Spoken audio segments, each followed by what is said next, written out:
Mali kasi pag nakopya-kopya mo yung Holy Bible, iba ng you will be inspired by the devil pag outside the Holy Bible. Yan.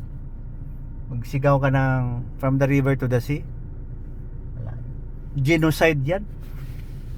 Blatant display of arrogance. See? Kaya yun na. Mga hipokrito. Hindi mawala eh. Hanggang ngayon politician, hipokrito. Hindi natin alam kung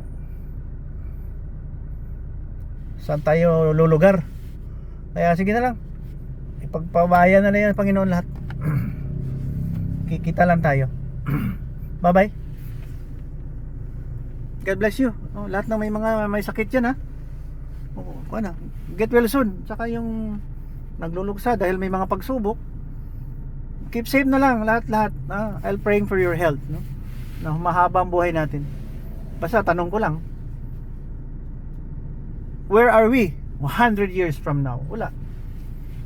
For me, I am assured of my salvation dahil idol ko si Jesus Christ. Nasa Holy Bible na yan. Kung ayaw mo, sabihin mo pang kurap ang Holy Bible, okay, so be it. Tanggalin yung terrorism at lilipat ako sa religion nyo. Dahil love lahat yan. Pero pag may hate hanggang ngayon, from the river to the sea, ang sigaw nyo, genocide yun. Parang ubusin yung patayin ang lahat ng tao dyan. Wala yan, mali yan. Walang love yan. At hindi ko nakita yan at na-introduce sa akin na nung nasa Holy Bible ang salita na yan, wala. 1970s pa pala yung paggawa nyo ng mga tunnel yan. 1960s. Grabe naman kayo. Kami dito sa Pilipinas, nag-i-enjoy na kami ng mga corrupt na mga politicians. Pero buhay kami kahit papaano, walang gutom, walang refugee masyado. Kami pa nga na nag-supply ng mga pagkain sa buong mundo eh. Di ba? Kasi buhay na buhay kami sa Pilipinas. Maraming pagkain. Kayo diyan, refugee for 70 years. Na pwede naman manirahan sana sa ibang lugar. Yung pinaka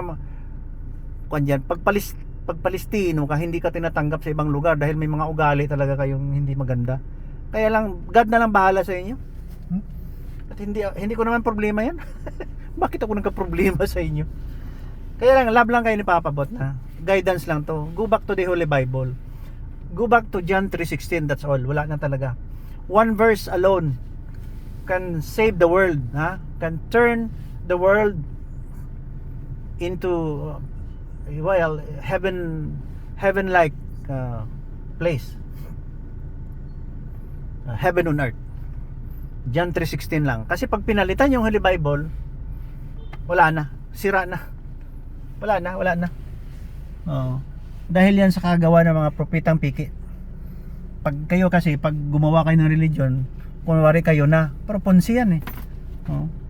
Gusto nyo kayo sa taas palagi, kayo leader kayo. Lalong-lalo yung naka-receive ng theophany from God. Grabe, no?